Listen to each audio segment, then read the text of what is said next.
fate of humanity, predetermined destiny or shaped by ourselves?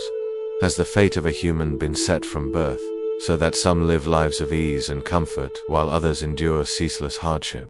This question has sparked countless debates throughout history, and yet, its answer remains elusive. When obstacles come our way, it is tempting to blame some cosmic plan or karmic script rather than acknowledge how much of our destiny is shaped by our own actions. Consider the vivid historical tale from the late Ming Dynasty about a humble roasted cake seller named Chu Dai Tuan. His life, marked by hardship, cunning, brutality, and ultimately, tragedy, offers profound insight into the delicate interplay between fate and free will. In his 30s, Chu Tuan had nothing to show for his years: no wealth, no land, and no prestige. He earned his living by selling baked cakes, each precious coin he earned hoarded as if it were priceless. One afternoon, he accompanied two friends, Tu Lang and Ngo Tam, to the market at the Changwon Temple, where they came across a celebrated fortune teller named Wang Banxian. Curious and hopeful, they each asked to have their destinies read. Tu Lang learned that he was destined to pass the official examinations within a few years. Ngo Tam was told he would soon have a healthy baby boy, and then it was Chu Dai Tuan's turn. The fortune teller pronounced that he had potential for money and official rank, but cursed him with a dire warning. He would die a miserable death over a single coin. Enraged, Chu refused to pay, cursed the so-called seer, and stormed away. Time marched on, and despite his earlier contempt for the fortune teller's words, events began to unfold as foretold. His modest cake business prospered. Seizing opportunity, he shifted to fabric trade, amassing considerable wealth in less than 2 years. As chaos engulfed the empire, he leveraged his resources to purchase the post of district official in Lungzhou. Once in power, he became notoriously corrupt and cruel, draining the townspeople's wealth mercilessly.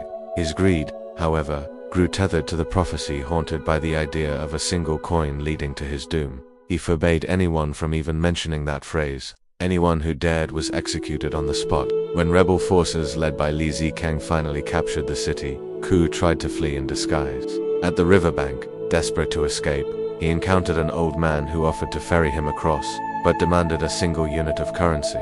Disoriented by fear and irony, Ka hastily threw silver, gold, and valuables at the old man, yet none satisfied him. With chilling calm, the old man repeated, "Ka, what I want is only 1 man coin." The prophecy had fulfilled itself. Chu was seized and publicly executed, as the townspeople celebrated, confirming the grim prediction. After his death, his widow met the fortune teller, who revealed the hidden cause. Many years earlier, an impoverished old man had approached Chou's cake store with only 2 mon coins when the cake cost 3. Chu, valuing every coin, refused to extend credit. He even beat the old man mercilessly, who then died of starvation that night.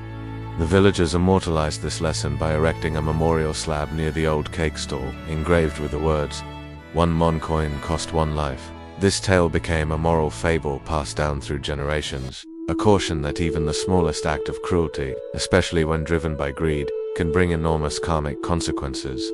Imagine for a moment the daily choices we face. A moment's impatience at a clerk, a harsh word to a neighbor, a disregard for small kindnesses.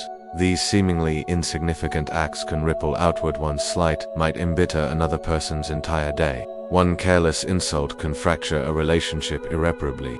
The story of Chu Dai Tuan dramatizes the gravity of tiny moral transgressions. A single coin refused, a moment of cruelty, a denied opportunity for grace. That one moment defined the trajectory of an entire life. We can draw parallels in modern life. Think of a manager who, in the pursuit of profit, cuts corners on safety. That minor oversight, a misaligned guardrail, a faulty bolt might seem negligible until disaster strikes, or the trusted neighbor who keeps turning away a child in need of help, believing it's not their responsibility until they learn the child never made it home. These aren't myths, they're lived realities. The moral currency of everyday life is not money but actions, kindness, congratulations, compassion. They cost nothing and yet yield profound returns. Conversely, cruelty, greed, and harshness erode the soul and bring unseen consequences. In the temple of our consciousness, we vow to treat others with dignity, to honor both word and gesture. Great spiritual traditions across the world emphasize this. As you sow, so shall you reap. On earth as it is in heaven, whether one calls it karmic law, divine retribution, or psychological cause and effect. The essence is the same. Nothing is truly insignificant. The gentle patterns we weave in life, greetings, smiles, patience form the tapestry of our collective fate. So is destiny fixed. The tale suggests both yes and no. The threads of fate may be set, but our will shapes how they unravel. Chu Dai Tuan's destiny was marked, but it was his own cruelty and callousness that steered him toward that scripted downfall. You and I may not be destined for spectacular fortune or for tragic ruin, but each dawn offers a new choice: to act from greed or grace, to slip into indifference or to invest in love.